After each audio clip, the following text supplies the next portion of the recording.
Her nephew forged her signature. His wife booked showings while Estelle still lived upstairs. They told buyers she was old and fading fast. Estelle, retired librarian and great-aunt, stayed quiet. By the time they staged the dining room, she'd already bought the house back, through a proxy they never saw coming. They were family by blood. But when they came for her home, the deed proved otherwise. We're about to begin, but if you'd like, share where you're joining from. It reminds me this story doesn't echo into silence. It lands somewhere real. Drop it in the comments, and don't forget to subscribe. The late afternoon light slanted across the living room floor, casting golden strips through the sheer curtains Estelle had ironed that very morning. Dust motes floated in the stillness, like dandelion seeds suspended in time.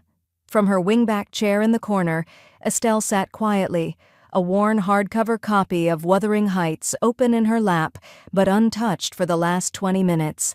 The voices drifting in from the front hallway had taken her attention hostage. She didn't need to lean in or strain to hear. The acoustics of the old house, high ceilings, wide doorways, polished hardwood, carried every sound with almost deliberate clarity. Darren's voice came first, smooth and confident as ever. "This is original oak flooring pre-war, and these fixtures, hand-restored. Nothing in the new builds matches this kind of craftsmanship." A woman's voice responded with polite awe, the kind of sound people make when they're trying to imagine their future in someone else's memories. A man chimed in after her, probably her husband. Young couple, maybe late 20s, possibly looking for their first place, Estelle guessed. She'd seen them arrive through the side window, walking with the soft, bouncy steps of people who thought buying a home would feel romantic instead of contractual. Then came Carla's voice. Close. Too close. "She's old," she whispered, just beyond the archway near the stairwell. "She won't last long." There was a brief pause, as if even Darren hadn't expected her to say it quite that bluntly. But then he chuckled, quietly but not softly. "We'll flip this fast," he said with casual cruelty. "Title's all but ours anyway." Estelle didn't move, not a flinch, not a sigh. But her fingers curled slowly around the armrest of her chair, pressing into the velvet like she was testing its ability to hold her weight. Her heart beat steadily, but she felt something shift inside her, an almost imperceptible turn of gears that hadn't moved in years. Something old, but not rusted. Something dangerous in its patience. Upstairs, just along the railing of the landing, a shadow moved. Tasha stood half out of view, earbuds dangling around her neck, textbook still clutched in one arm. Her expression was unreadable at first, but then her eyes dropped toward her great-aunt, and something inside her sharpened. She had heard it, too. Estelle met her gaze and gave a nearly invisible nod, not of reassurance but of understanding. It wasn't the first time she'd been underestimated. It was just the first time they'd done it so openly. Later that evening, long after the young couple had driven away, and Carla's clicky heels had finally stopped echoing down the porch steps, Estelle stood alone in her bedroom. The overhead light was off, and the amber glow of her reading lamp lit only part of the room, casting the rest in hushed shadow. She walked slowly to the foot of the bed and knelt beside it, lifting the edge of the quilt with deliberate care. The trunk was still there, heavy, square, and older than anything else in the room. The brass corners were dulled with age, and the lock was hidden beneath a strip of quilted fabric. She peeled it back and retrieved a small silver key taped beneath the slats of the bed frame, a precaution she'd learned from her father decades ago and never once had reason to regret. The lock clicked open with a soft metallic sigh. The hinges groaned faintly as she lifted the lid, revealing the layers inside. Family photos, neatly labeled tax records, and a thick manila folder resting between flannel sheets. The label read, in her late husband Harold's careful block lettering, Estelle, Home Deed and Estate Materials. She carried the folder to the bed and opened it slowly. The first page was the deed to the house, complete with the date of transfer, her full name in black ink, and the official seal from the county registrar. Her name wasn't beside Darren's. It wasn't under Carla's. It was alone, sole title holder, full authority. Halfway down the document was the clause Harold had insisted on keeping when they updated their estate years ago. No sale, lease, or transfer of this property shall be considered valid without the notarized consent of Estelle M. Harmon, primary title holder. She ran her fingers lightly across the sentence, the paper cool beneath her skin. Her lips curved into something not quite a smile, something harder. Outside, a breeze picked up. The wind chime on the back porch rattled softly, its sound steady and unhurried. Estelle stood, pressed the folder to her chest, and walked slowly to her writing desk. She pulled out a sheet of paper and began to draft a list, the pen moving with certainty even if her hands ached. She wasn't going to raise her voice. She wasn't going to warn them. She was simply going to outlive their expectations and then dismantle them. The sun was barely brushing over the treetops when Booker Shaw pulled up the gravel drive in his aging Lincoln Town car, the engine rumbling low like an old man clearing his throat. Estelle was already waiting for him on the porch, her coffee steaming gently in a mug that read, "Don't let the gray hair fool you." She'd been awake since 5, not from restlessness, but from resolve. Booker stepped out, his wide frame unfolding slowly from the driver's seat.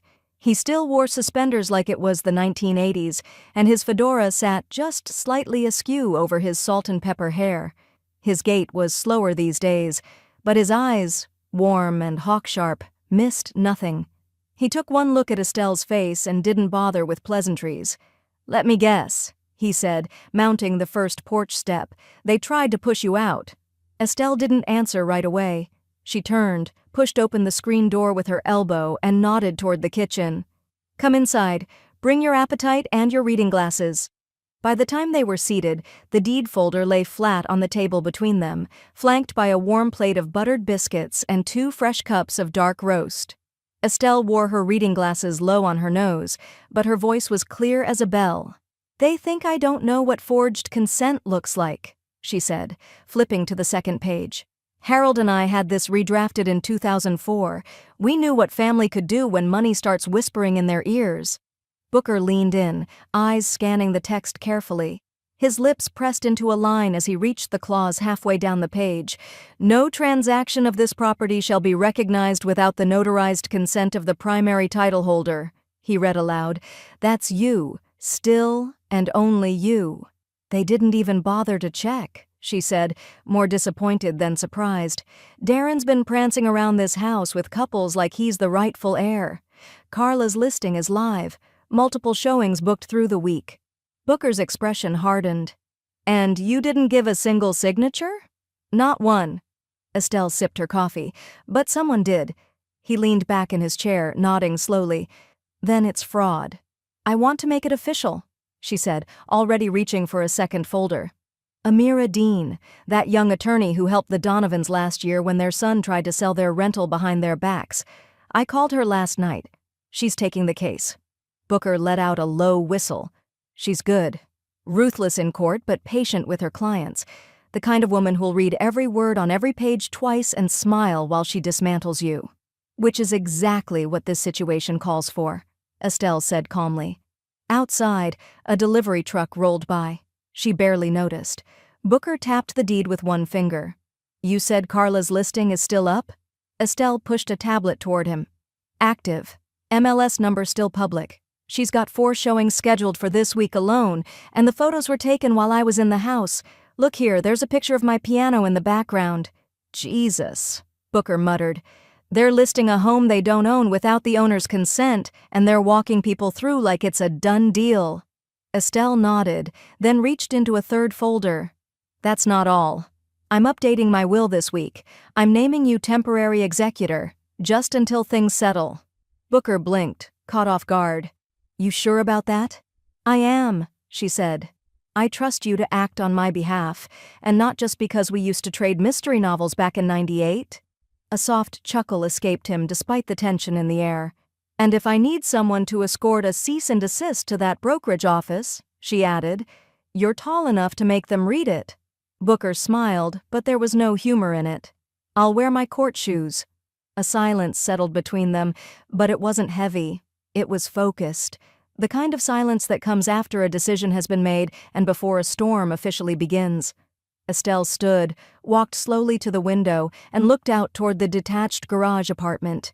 The wind moved the branches just enough to send a dappled light across the driveway. She could almost hear Harold's voice in the back of her mind, low and steady. "Read every line, Estelle. The trick's always in the fine print." The doorbell rang at exactly 10:59 a.m., 1 minute earlier than the showing was scheduled. Estelle didn't flinch. She'd already put on her cardigan, brewed fresh coffee, and arranged her reading glasses on the end. Table just so. The house smelled faintly of lavender and old cedar, the way it always had, though Estelle had opened every window to let in the crisp spring air. She wanted the place to smell like it was still hers, because it was. The knock followed, polite but insistent. Estelle reached for the cane she didn't truly need yet and walked slowly to the front door. Through the leaded glass she could see the silhouettes, young, polished, hopeful. A man in a sports jacket, a woman in jeans and a blazer, first-timers again, the kind who still believed in fresh starts and granite countertops. She opened the door with a smile that was neither forced nor warm, just calm, prepared. "Good morning," the woman said brightly. "We're here for the 10 o'clock showing. Carla scheduled us." "Yes," Estelle said, stepping aside to let them in. "I imagine she did." They crossed the threshold hesitantly, as if they knew something wasn't quite right but couldn't yet name it. The man's eyes flicked up the staircase, admiring the original banister. The woman took in the fireplace with its carved mantel and framed photos that hadn't been staged or curated, but lived in, real. Estelle followed behind them, not looming, just present. "I hope you don't mind that I stayed in," she said, her voice pleasant, steady. "You see, I still live here." The woman turned, her brows pulling together. "Oh, we were told it was vacant." "Occupied," Estelle said gently. "Legally and completely, and just so there's no confusion, I never signed a thing." They stopped moving. The man exchanged a look with his partner, his hand dropping from the hallway light switch he'd just tested. "I'm sorry," he said cautiously. "You're saying you didn't authorize the sale?" "I'm saying," Estelle replied, walking to her wingback chair and sitting with unhurried grace, "that if anyone told you this property was for sale without my notarized consent, you've been misled." The couple stood frozen in the center of the living room, their sense of excitement quickly unraveling into something more like discomfort. We had no idea," the woman murmured, genuinely flustered. "Carla told us. She said everything was cleared." "I'm sure she did," Estelle said, reaching for her cup of coffee. "Would you like to take a seat and read the deed together? I keep the original copy on hand, just in case." But they were already backing toward the door, polite smiles forced back onto their faces like masks they'd forgotten they were wearing. The man offered a quick, "Thank you, ma'am," while the woman added something about checking with our agent. Estelle didn't stop them. She simply watched as they crossed the porch and descended the steps, hands now tucked deep into their pockets, their earlier warmth replaced by an unmistakable unease. By the time Carla arrived, heels clacking across the pavement like she was walking into a courtroom instead of a house she didn't own, the couple was already driving off. "What the hell did you say to them?" Carla barked before she even reached the front door. "You had no right to interfere with a scheduled showing." Estelle didn't rise. She didn't even look toward the door. She simply turned a page in the novel resting in her lap and said, without venom but without apology, "I've been in this home longer than you've been married, Carla. You should have known better." Carla stormed across the threshold, face flushed and phone already in hand, as if one more call to the brokerage might fix what Estelle had just made impossible. Upstairs, soft steps moved across the landing. Tasha appeared, phone tilted slightly in her hand, its camera already rolling. She didn't say a word, just lingered in the hallway, quiet and still, capturing the moment like a documentarian rather than a teenager. Carla caught sight of her and paled. "Are you recording this?"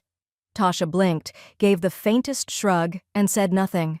From the kitchen, Estelle's phone pinged once, an alert from Amira. "Filed. Cease and desist has been delivered. MLS notified." 2 days after the cease and desist landed in Carla's inbox like a legal grenade, Estelle sat in the corner booth of a local bakery with a manila folder tucked under her arm and a slice of pecan pie she had no intention of eating. She had asked the couple, the same ones from the showing, to meet her in a public place. Neutral ground, no pressure, no tricks. The buyers arrived 5 minutes early. She liked that. They slid into the booth across from her, hesitant but curious.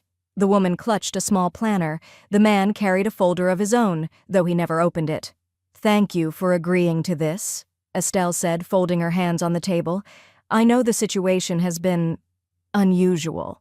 The woman gave a tight smile. "We were surprised, to say the least." Estelle nodded. "You deserve the full picture, not the one Carla sold you." She opened her folder slowly and laid the deed on the table, the notarized consent clause already highlighted. Then came the fraud complaint filings, clean, organized, and stamped with Amira Dean's letterhead. She didn't push them forward, just let them sit there, ready to be read. "We're not trying to cause trouble," the man said, adjusting his glasses. "We just wanted a fair deal." "And I'm not here to block that," Estelle replied. "I just want you to know what you were walking into. If you'd signed a purchase agreement based on forged documents, your title could have been contested, years of litigation, thousands in legal fees, and possibly no home at the end of it." The couple exchanged a long look. It was the kind of silent conversation people only have when they're already halfway to a decision. "Thank you for telling us," the woman finally said, voice softer now. "This could have ruined us." Estelle just smiled faintly. "You're not the ones who need to be ruined." The meeting ended with handshakes and honest gratitude. Estelle didn't look back as they walked out, hand in hand, already planning their exit from Carla's orbit. She didn't have to. By the time she got home, Booker was waiting in her living room, tie loosened, sleeves rolled up. "They called me," he said, not bothering with preamble. "Withdrew their offer. Said they wanted it in writing that they're no longer pursuing any deal with Carla or Darren. Their brokerage's compliance team has already been looped in." Estelle exhaled, a quiet victory warming her ribs. Booker flipped open his notepad. "Now, let's talk offense." She sat down beside him, pulled out a crisp folder with her own scribbled notes. "I want to buy it. You already own it." "Not outright," she said. "The trust still holds the technical title. I want the clean transfer. Clear chain, no legal loopholes for them to sneak through later." Booker nodded. "We can move through Amira's proxy service. Keep your name out of the filings but secure full control."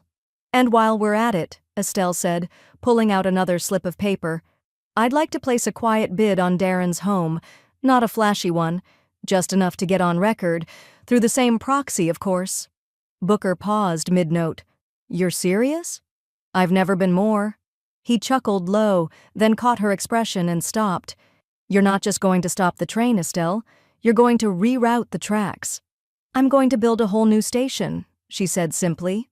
Later that evening, Tasha found her at the dining room table, documents laid out like a paper battlefield, every line underlined, every margin annotated in pencil. She stood for a moment, watching the quiet determination in Estelle's movements. "Need a hand?" she asked softly. Estelle looked up, tired but clear-eyed. "You should be enjoying your summer, not elbow-deep in real estate law." Tasha shrugged. "I just dropped my minor in psychology, added legal studies. Think I need a different kind of toolbox."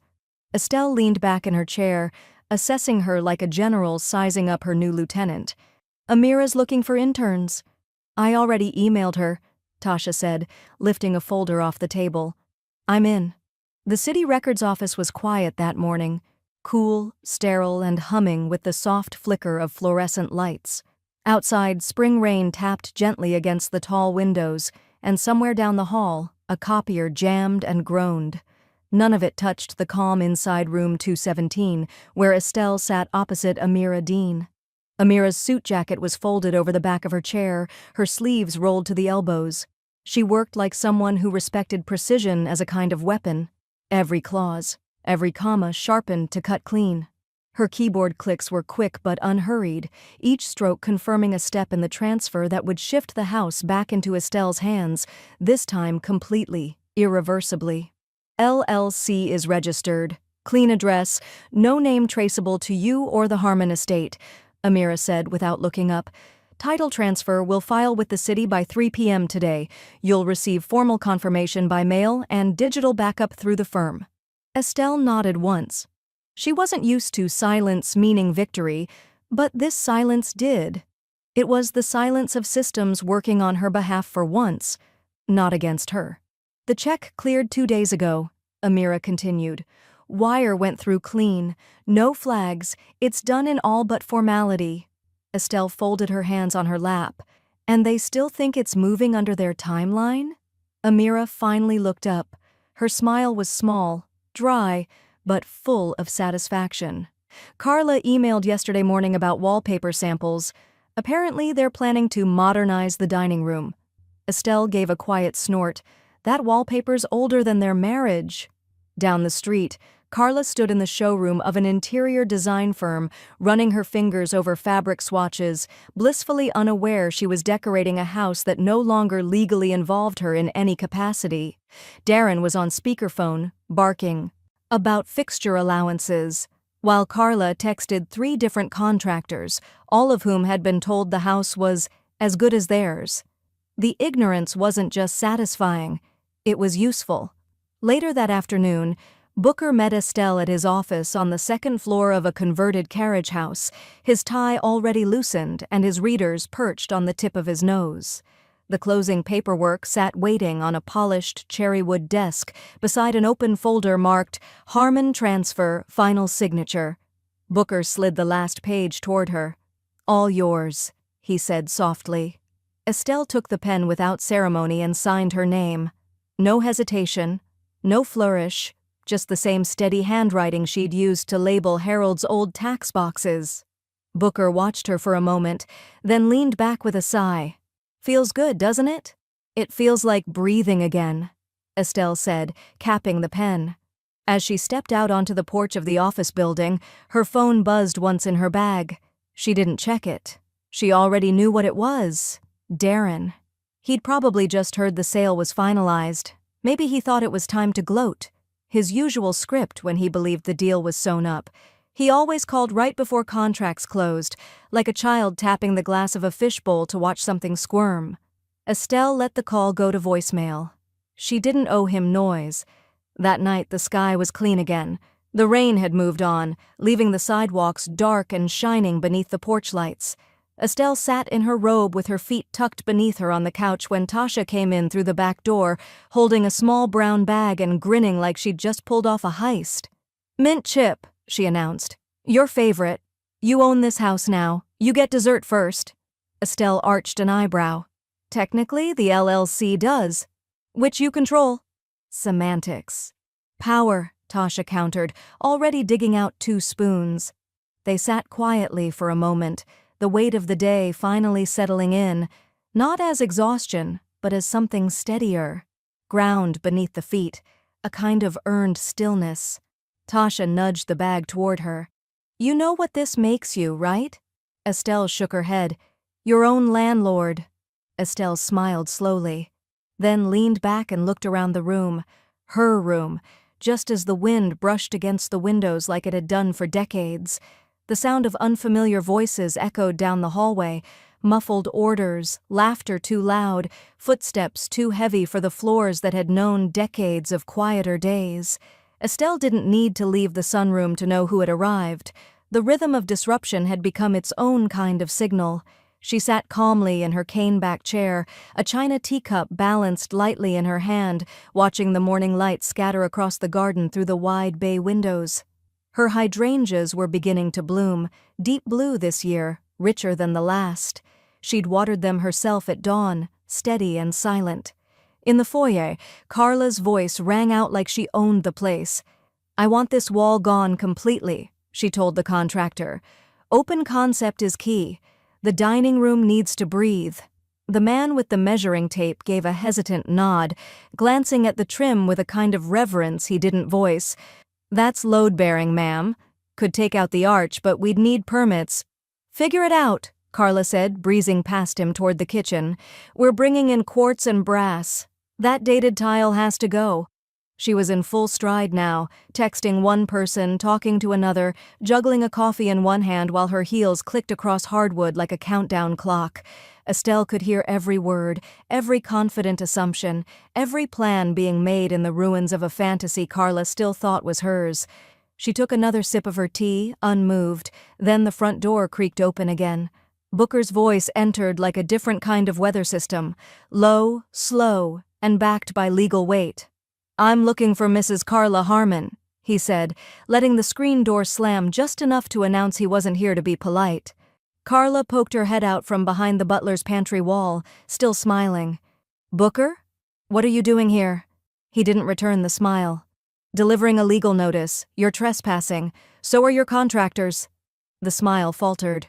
"Excuse me?" He handed her a crisp embossed envelope.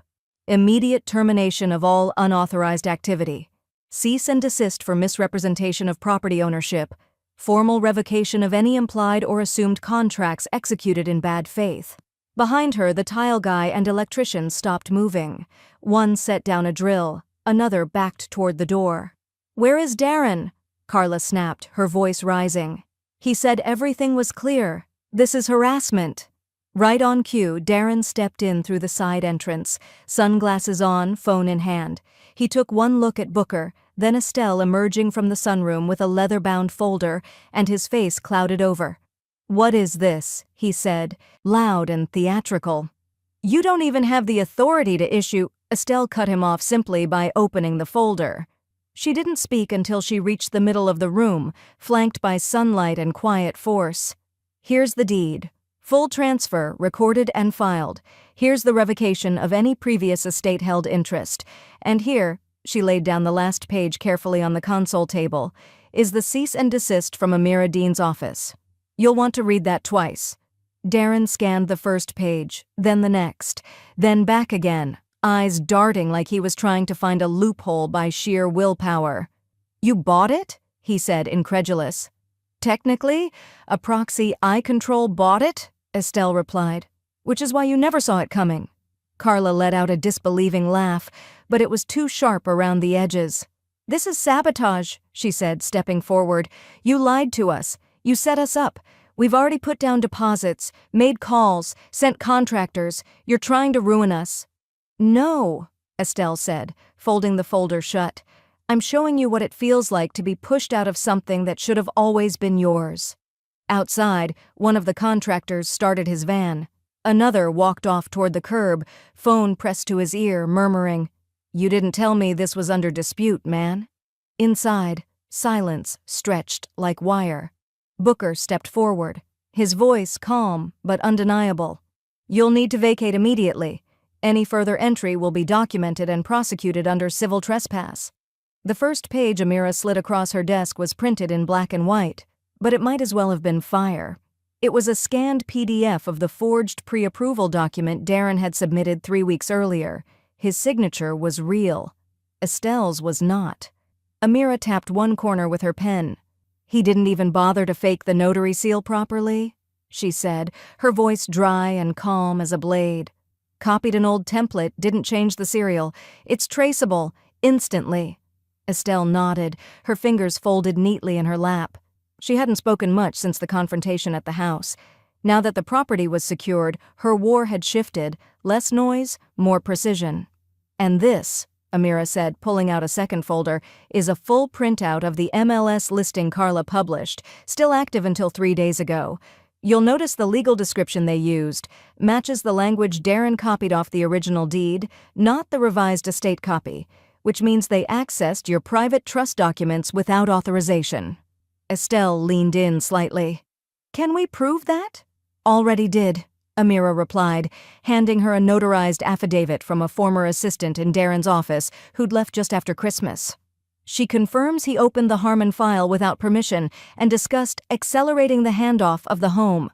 Her words. Outside the office window, storm clouds were gathering. Not metaphorically, but the timing felt poetic. A hard spring wind was sweeping through downtown Charlotte, scattering cherry blossom petals like a warning shot. Inside, Amira's office remained still, clinical, exact. Booker arrived 10 minutes later, rein on his shoulders and a thumb drive in hand. Got it, he said, easing into the chair beside Estelle. Forwarded all Darren's buyer emails to Amira, every one of them. Dates, times, and all the lovely little lies. He offered the drive to Amira, who plugged it in without hesitation. A file opened on the screen behind her, emails from Darren to at least 5 separate buyers, all implying sole authority to sell the property. No mention of Estelle or the consent clause. Estelle exhaled through her nose, calm but sharp. He knew exactly what he was doing. That's what makes it prosecutable, Amira replied. Intent and arrogance. 3 days later, a letter arrived at Estelle's door, hand-delivered by a courier from the North Carolina Real Estate Commission. It wasn't hers to open, but she did anyway. She already knew what it said. To Carla Harmon, licensed agent number 1789437RE, Code of Ethics violation, formal complaint, number 239. A status. Active investigation attached was a second page, notice of immediate suspension of brokerage privileges pending resolution. Estelle read it twice, then tucked it into a folder marked Damage Phase 1. That same evening, Darren's name appeared in a digital bulletin on the board's disciplinary tracker. License under review, flagged. No details, just the beginning, but the kind of beginning that made brokers stop answering your calls. Upstairs, Tasha sat cross-legged on her bedroom floor, laptop open, microphone plugged in. She spoke into the small condenser mic with a clarity and fire that didn't sound like someone her age. It sounded like someone who'd already lived through too much to let it repeat. My great-aunt Estelle has lived in the same house for over 50 years, she began. And someone who shares her last name tried to erase that history, on paper with a smile, and with a forged signature. The video would become her final ethics essay. But it was also something more. At the end, she panned her camera slowly across Estelle's living room, the old clock ticking, the framed deed on the side table, the woman herself seated beneath a lamp, quietly threading a new button onto an old cardigan. It was domestic, simple, indestructible. He asked to meet at the community garden. Neutral ground, he'd called it. Someplace quiet, someplace honest. But Estelle knew better. When Darren chose public spaces, it wasn't out of humility. It was damage control. He wanted her temper, her words, her power, constrained by politeness and proximity to strangers. He wanted a stage where he could be seen trying. She brought Amira with her. The bench they met on faced a row of planter beds filled with early spring collards and chives. Bees hovered lazily in the warmth. Somewhere nearby, children's laughter echoed faintly from a playground. The sun was high, but Estelle wore a wide-brimmed straw hat, the same one she used in her backyard, as if to signal, I'm not here for you, I'm here for the land. Darren stood when they approached. He looked older than he had even a week ago, drawn tight around the eyes, shoulders hunched as though bracing for a verdict. He wore a sport coat that didn't quite fit anymore and shoes scuffed from pacing. Thanks for coming, he said, voice softer than usual. Both of you. Estelle didn't reply. She eased herself onto the bench, nodding politely to Amira, who stood off to the side, arms crossed and unreadable. Darren sat down beside her, but not too close. For a moment, he watched the bees. I didn't know it would get this far, he said. We wanted to grow something, build something. Estelle's head turned slowly, her gaze steady. We? Carla and I, he said quickly. We saw opportunity. We didn't think... He stopped, swallowed. I didn't think it would hurt you. You thought I'd be gone before I knew enough to be hurt, she corrected, voice low and clear. Darren winced. I was trying to build a future, for all of us. I figured if the house was already going to come through the family eventually... She cut him off with a tilt of her head. Don't twist eventually into permission. A silence stretched between them, broken only by the sound of Amira's pen clicking open, then closed. Darren looked down at his hands. You raised me, you know. After Mom passed, you let me stay in that back bedroom. You made me learn my multiplication tables on Sunday nights. Estelle's jaw tightened. And I would have given you this whole place one day. You didn't have to lie. You didn't have to sneak. He nodded, eyes glassy. I know. I just wanted respect, Estelle said. Not power, not control, just respect. Darren said nothing, but in his silence was a surrender. Amira stepped forward. We'll email the formal terms of withdrawal and remediation. If you're smart, you'll sign them. He gave a weak nod. I'll read them tonight. No, Estelle said. You'll read them carefully. She stood, slow but certain. The meeting was over. She and Amira walked away, their steps in sync, the sun behind them now. Darren stayed on the bench, staring at the planter beds like they might grow him something other than consequences. That evening, back at the house, Estelle sat at her desk when the email came in. From Carla Harmon. Subject, apology. It was short, not entirely hollow, but still vague, more about damage than remorse, no real acknowledgement, just a clumsy gesture toward resolution. Estelle read it once, then again, then clicked delete without replying. She opened a new browser tab, navigated to the local housing nonprofit she'd volunteered with on and off for years, Habitat of Charlotte. In the donation form, she filled out the amount slowly, deliberately. Then, under In Honor of, she typed, Carla Harmon, in acknowledgement of how not to treat a home. She submitted the donation, closed the tab, and returned to her crossword puzzle without breaking rhythm. The auction ended with a polite digital chime. No gavel, no courtroom, no theater, just a final green checkmark and a confirmation email routed through a shell LLC no one at the bank had reason to question. On paper, the winning bidder was an out-of-state entity focused on family investment trust realignments. In reality, it was Estelle. Booker called just after lunch. He has no idea it's you. Thought the bank was negotiating with a cash buyer out of Asheville. He even said it was probably some hedge fund trying to flip rentals. Estelle smiled faintly, stirring sugar into her tea. Well, he's half right. Something's about to flip. From his home office, Booker chuckled softly. I've never seen him that quiet on a phone call. Said he was hoping to counter but the paperwork already filed, and that the agent on record wouldn't return his call. They don't owe him anything anymore, Estelle said, and neither do I. An hour later, Amira finalized the transfer.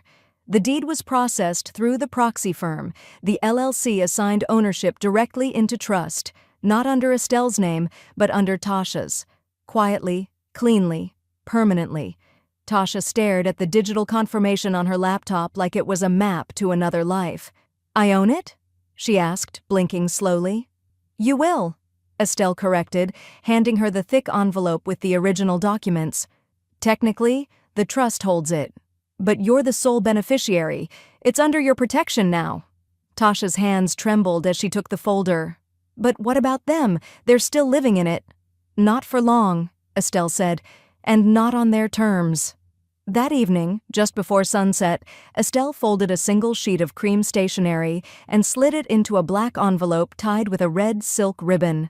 No return address, no instructions, just 3 words scrawled across the top in her looping, deliberate hand. Enjoy your last night. She drove herself. Didn't tell Booker. Didn't bring Tasha.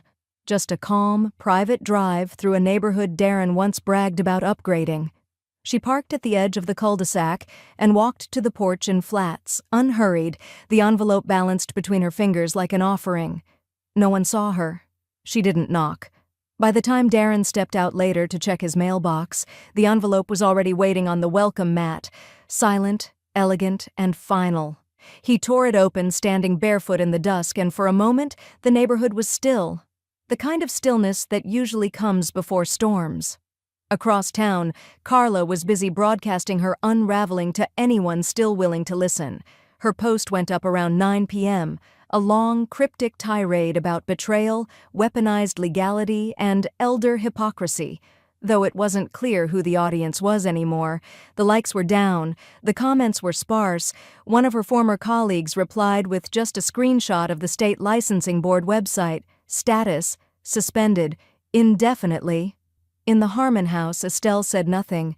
She just turned off the porch light and went to bed early for once, the silence inside her chest finally matching the silence in her home.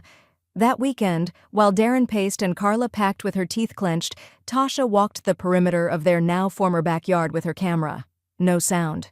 Just grass underfoot. She was cataloging everything: the cracked bricks around the fire pit, the weather-warped tool shed, the swing still hanging by one chain. A future without ceremony. She didn't move anything in just yet. She just walked through, touching walls, testing locks, learning the shape of what was now hers. There were no pictures on the mantel, no flowers on the table.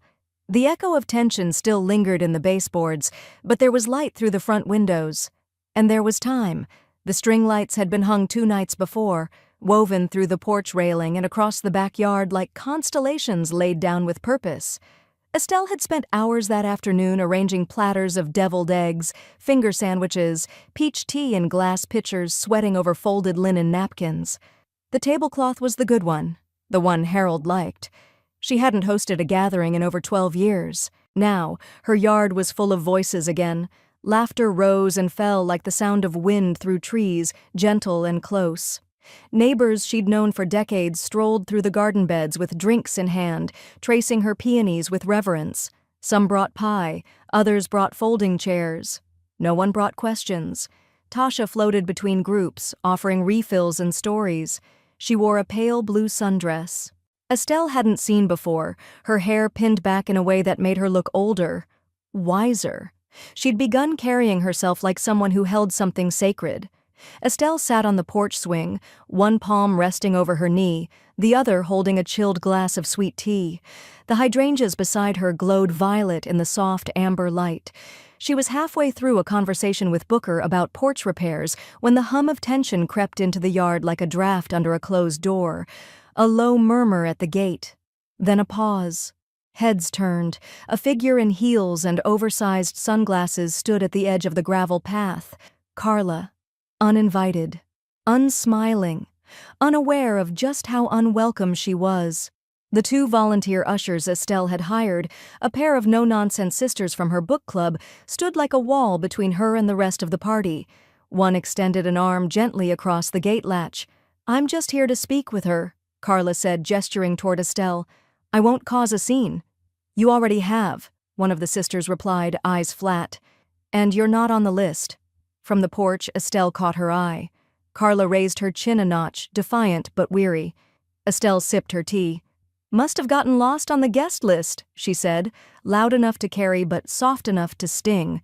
The guests turned back to their conversations.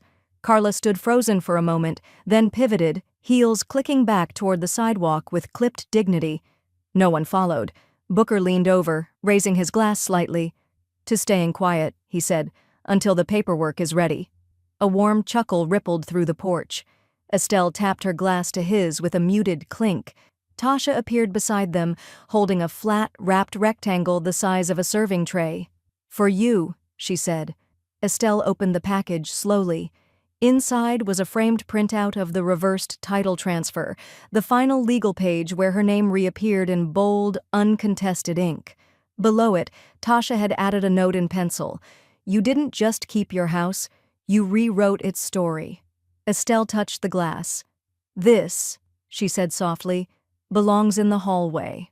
Before she could rise, her phone buzzed once in her lap. A text from Amira. No words.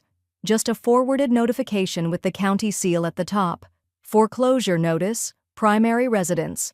Darren Harmon, status, active review, lien. Amount, $312,480.78. Estelle stared at it for a long moment, then set the phone face down on the table. Booker raised an eyebrow. "Bad news?" She shook her head, smile slow and cool. "Just another plant that needed pruning." The trust papers were thick, heavy in Estelle's hands, stapled packets and tabbed signatures, inked stamps and numbered clauses. The kind of documents that could anchor a ship, or a family. She read each page in full. No skipping, no assumptions. Every line had been reviewed by Amira. Every clause designed with one purpose: to protect what she had already earned from those who once believed they had the right to take it. They sat together in Amira's office that morning. No fanfare, just clean light through tall windows and the quiet dignity of completion. Tasha sat beside her, elbows off the table, hands folded tightly in her lap. She hadn't said much, just watched, absorbing the significance like heat through skin. Estelle passed the final page to Amira, who stamped it with the authority only someone absolutely sure of their work can carry. Then she pushed a slim velvet folder across the table. "All yours now," she said. Estelle nodded, then looked at Tasha. "Hers, actually." Tasha's eyes widened. "Me? You're the trustee," Estelle said calmly. "I've named myself custodian for the remainder of my lifetime, but the trust is yours. Both properties, one on paper, one in heart." Tasha swallowed, voice soft. "You don't think that's too much?" "No," Estelle said. "I think it's just enough. You won't sell it. You'll protect it. There's no back door written into this," Amira added. "No joint sale options, no third-party cosign. If someone wants to claim it, they'd have to go through you, and they won't succeed." Tasha turned to Estelle, eyes glassy. "This means more than I can say." Estelle reached over and gently squeezed her hand. "That's why I chose you." That same afternoon, Darren called. Twice, then again, blocked. His last voicemail came in through an old backup line Estelle hadn't used since Harold's pacemaker surgery. His voice was sharp but tight, like a man trying to pretend the building wasn't burning. "I just want to talk, about options, about fairness." She deleted the message without listening to the end. Later that evening, Carla submitted an emergency appeal to the state licensing board. The response came back the next morning. Appeal denied. Status, suspension permanent. Eligibility for reinstatement, not applicable. She posted nothing after that. At 10:42 a.m. on a crisp Thursday, Estelle pulled up to the Mecklenburg County Registrar's office in her blue station, a wagon. She wore a black wool coat, leather gloves, and her mother's brooch, the one shaped like a magnolia. The same one she wore the day she married Harold, and the day she signed her first library contract in 1971. Inside, the building was quiet. Neutral gray walls. The air smelled like paper and mild disinfectant. She waited patiently at the clerk's desk until her number flashed overhead. "Name?" the registrar asked. "Estelle M. Harmon," she said, handing over the completed trust documents and her photo ID. The clerk took them, scanned, nodded. "And this is your final confirmation of record transfer?" "Yes," Estelle replied. "In full. I'd like the original stamped copy notarized today." The clerk smiled, impressed. "Most folks your age let lawyers handle this step." Estelle smiled back. "I've handled lawyers. This part is mine." It took 22 minutes. At the final counter, she pressed her signature into the notary book with a silver fountain pen she'd brought from home. The letters were slow, but deliberate. Clear. Booker stood by the glass doors, hands in his pockets, waiting quietly. When she emerged with the folder tucked under one arm, he gave her a look that said more than words would allow. "You really did it," he said finally. "No," Estelle corrected. "We did." He reached out and gave her a tight hug, the kind that says, "I saw what they tried. I see what you built. You won't just last long," he whispered. "You'll outlast them." The envelope arrived late, tucked between a charity flyer and a water bill, its paper soft and off-white, like something from an earlier decade. No return address, just her name, handwritten in blue ink across the front. Estelle. Tasha was the one who found it. She stood at the edge of the porch holding the day's mail, the envelope resting uneasily on top, like it didn't belong in the stack. Her face held a question she didn't ask. Estelle took it without a word, her eyes scanning the handwriting. Familiar. Still too tidy for sincerity. Inside, the house smelled faintly of lemon oil and dust. The windows were cracked open for the spring air. Estelle walked slowly to the fireplace, turning the envelope over in her hand once. Then again. "You going to read it?" Tasha asked gently from the doorway. Estelle didn't look back. "No." She bent down, opened the iron grate, and laid the envelope directly onto the ash bed. She struck a match without ceremony. The flame caught the corner and bloomed upward with quiet resolve. Tasha didn't speak. She just watched the flame consume Darren's handwriting, the loops, the false grace, the guilt she hadn't asked for. The envelope curled into ash. No message, no answer, just heat. Estelle stood, brushed her hands on her skirt, and moved on. That evening, the house was unusually quiet. No news on, no jazz records spinning, just the sound of Estelle climbing the attic stairs slowly, one step at a time, until she reached the cedar-lined room she hadn't opened in years. Tasha waited downstairs, unsure if she should follow. 20 minutes passed before Estelle came down again, arms full of old wooden frames wrapped in cloth. Some bore glass cracked from age, others were just the backs of old photo mounts, torn, yellowed, forgotten. She laid them out on the dining table like patient file folders. One by one, she opened each. She set aside the photos that no longer deserved wall space. Darren at 12, smiling in a paper Burger King crown. Carla holding a wine glass in front of the fireplace she once tried to list as a tear-down opportunity. They weren't destroyed, just removed, archived, in a box labeled simply "Done." In their place, she dusted off the pictures that had lived too long in storage. Her sister laughing on the porch in a denim dress, Booker and Harold hammering fence posts in the backyard, a photo of Estelle herself in front of the house during the snowstorm of '89, scarf pulled up to her cheeks, eyes crinkled in joy. By nightfall, the hallway was full again, walls lined not with obligation, but with chosen memory. Later that week, a local historian dropped by the porch with a clipboard and a camera. "Your home's on the nomination list," he explained. "We're putting together a walking tour, homes with stories that reflect the neighborhood's resilience. Yours made it through a lot." Estelle raised an eyebrow. "You got all that from property records?" "No, ma'am," he said with a smile. "From neighbors." She let him take the photo. Just the front porch in full bloom, framed by lilacs and legacy. Inside, Tasha stood at the kitchen counter, highlighters strewn across her open textbooks. She had enrolled in her first real estate law seminar. 4 weeks early. The professor had waived the credit hour limit after reading her essay on elder title fraud. She hadn't asked for special treatment. She just showed them the truth. Estelle walked past her and rested a hand gently on her shoulder. "I've been thinking," she said. "You should start drafting a workshop. Something simple. Local. You want to teach it with me?" Tasha asked. Estelle smiled. You'll teach it. I'll sit in the back and raise my hand when you miss something." They laughed quietly, then went back to work. The folding chairs filled slowly at first. A few cautious attendees trickled in with clipboards and canvas totes, their sneakers squeaking softly on the church basement's polished linoleum floor. Most were older, gray at the temples, wary in posture, but they leaned in as they took their seats. Curious, ready. The flyer had simply read, "Protecting your property, what every homeowner over 60 should know." Speaker, Estelle Harmon, hosted by Tasha Dean. Estelle stood at the front of the room, her reading glasses looped on a chain around her neck and a yellow legal pad in her hand.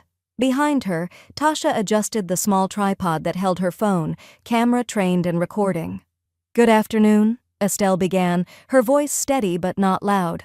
"I'm not a lawyer, I'm not a politician, but I've lived long enough to know when someone's trying to take something that doesn't belong to them." A low hum of agreement rippled across the crowd. "And I've learned how to stop them." She launched into the anatomy of deed fraud, what it looks like, how it starts, what signs to watch for.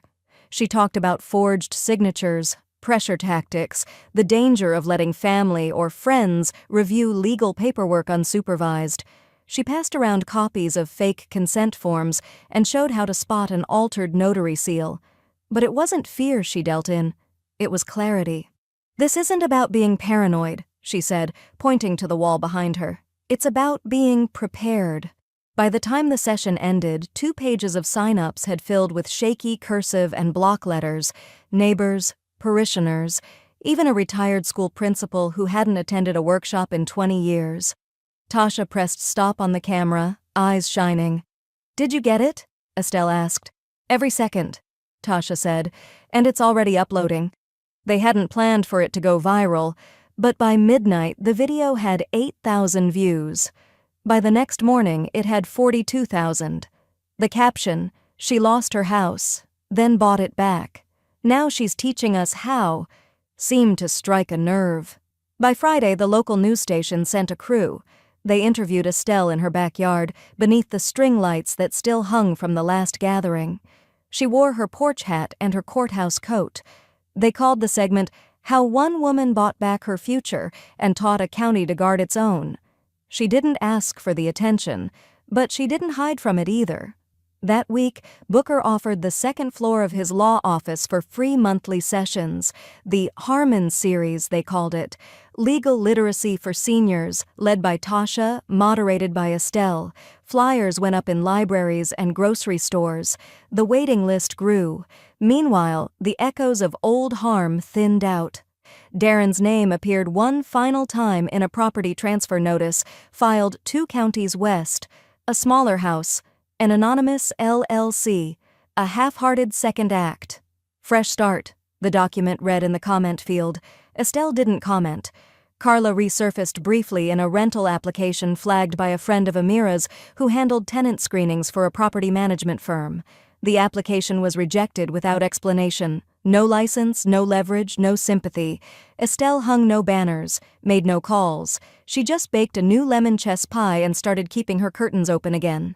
That Saturday, after the workshop, Tasha found her at the hallway wall of framed photos, the archive of survival. "Can I add something?" Tasha asked. Estelle nodded. Tasha pulled a new photo from her backpack, a screenshot of the workshop video, paused mid-frame. Estelle, standing tall at the podium, glasses on the tip of her nose, one hand resting on the edge like she was anchoring the room. Tasha slipped it into the last empty frame. "You gave the house back to yourself," she said. "Now you're giving something bigger." Estelle stared at the photo. Not of who she'd been, but who she'd become. Outside, someone was ringing the doorbell. She and Tasha turned to look at each other, then walked slowly, side by side, toward the door. By early June, the house no longer looked like a place where a battle had been fought. The paint was new, not trendy, just bright. Light sage in the living room, a soft cream in the hallway. Booker had insisted on professional help, but Estelle chose the color herself. She said she wanted peace, but the kind that's been earned. Gone were the filler photos and old mismatched frames.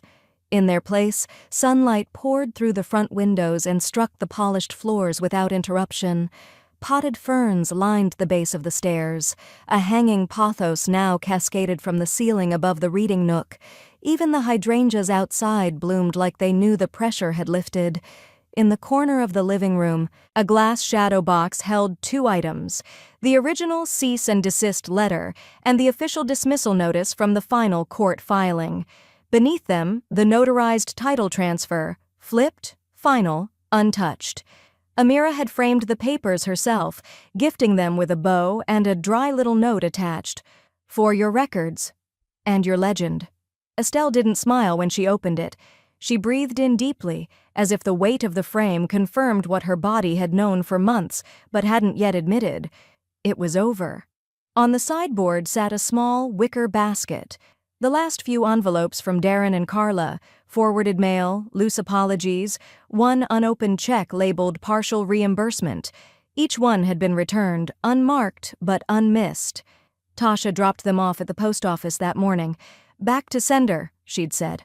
"No forwarding address." That same week, Tasha walked across the stage at commencement, honors cord draped across her shoulders, real estate law certification tucked beneath her diploma. Her professors clapped louder than most. So did Estelle, who stood in the back of the auditorium, arms crossed, eyes brimming, saying nothing. After the ceremony, Tasha handed her a handwritten note. "I want to teach with you. Same room, 2 chairs, 1 mission." Estelle didn't reply with words. She just folded the note, tucked it in her purse, and squeezed Tasha's hand tight. 2 weeks later, the dining room smelled of bergamot and almond scones. Estelle's tea service sat polished and waiting on a lace runner she hadn't used since Harold's retirement party. She had invited only women, no guest list, no program, just a note in each mailbox. "You fought, you won. Let's sit a while." They came slowly, neighbors, nurses, retirees, a few women in loafers and cardigans, a few in bright lipstick and old protest shirts. They brought cookies, memories, and the kind of nods that said, "I know what it took for you to invite us here." Estelle moved through the room like a curator, topping off tea, asking after grandkids, accepting hugs without flinching. In her home, there was no pity left, only reverence and quiet authority. Halfway through the afternoon, she tapped her spoon to her glass. A clear note rang out. "I don't give speeches," she began, "but I do believe in honoring a moment when it arrives." The room hushed. Every eye on her. For years, I let a lot of things go unsaid, some from politeness, some from fear, but mostly because I thought I had time. She paused, hand resting lightly on the back of her chair. And when someone tried to take my time, from my house, from my story, I realized I had waited long enough. She lifted her glass slightly. "So here's to staying silent, until you're ready to speak loud." Chairs shifted, a few hands wiped at eyes. Someone whispered, "Amen." Estelle sipped her tea.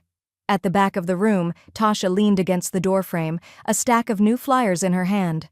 The next workshop series would be co-taught. The first topic, Power of Attorney Scams, What Your Grandchildren Should Know. Outside, the afternoon sun slanted across the porch. On the window panes, no fingerprints. On the walls, no shadows, just light. The couple arrived just after 6. They were the same ones from the very beginning, the would-be buyers who almost inherited a lie. Now, months later, they stood nervously at the edge of Estelle's porch, a manila folder in the woman's hands, a hesitant hope in their eyes. Estelle opened the door herself. "Come in," she said simply.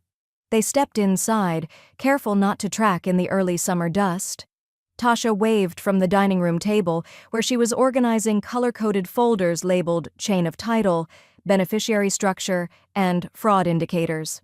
Estelle led them to the living room, where a large binder sat open on the coffee table. It was marked in careful tabs. Some red, some green, some gold. "Thought you might want to know what the real paperwork looks like," she said, gesturing for them to sit. "This is how you read a title." The woman leaned forward. "We don't want to buy anything right now. Just understand what we almost signed." Estelle nodded. "That's more valuable than a down payment." For the next 40 minutes, she walked them through every page, deeds, revocations, transfer authorizations, and the tiny places where wrong intentions hide in plain typeface. She spoke plainly, the way one speaks when knowledge is protection. When they left, the woman hugged Estelle without asking permission. "You're the reason we didn't lose our future," she whispered. Estelle didn't argue. She just turned on the porch light behind them. She left it on every night now, not as an invitation but as a statement, a soft, unblinking signal. This house is not empty. This house is still watched over. That same week, Booker came by with 3 cardboard boxes and a grin that didn't quite hide the weight beneath it. "I'm retiring," he said, sliding the boxes onto her dining room table. "Figured. It's time someone else handled the fights." Estelle raised an eyebrow. "And you think those someone else's are me and Tasha?" "No," he replied. "I know they are." Inside the boxes were annotated case files, bookmarked legal texts, and a hardbound copy of North Carolina property law, case studies and interpretations. Inside the cover he had written, "You don't just win battles, you rewrite the rules." Estelle touched the inscription with one hand. "You sure you're done?" He gave a slow nod. "I want to see what peace looks like." Later that night, Estelle and Tasha met with Amira by video call. The screen glowed between them like a lantern in a forest. "I've drafted the paperwork," Amira said. "Tasha is now co-trustee on both titles." Tasha blinked, stunned. "Officially? Filed and approved."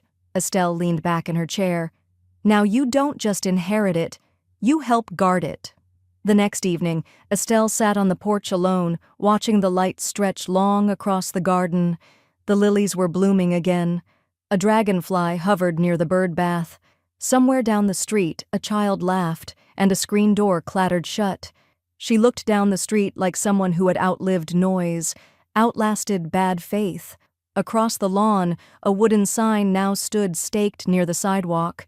It wasn't fancy, just clean block letters, carved and painted by hand. Not for sale, not for taking, not for forgetting. The sun dropped behind the rooftops. Porch lights blinked on, one by one. She stayed on the swing a little longer, her glass of tea sweating beside her, her feet planted firmly on the slats below.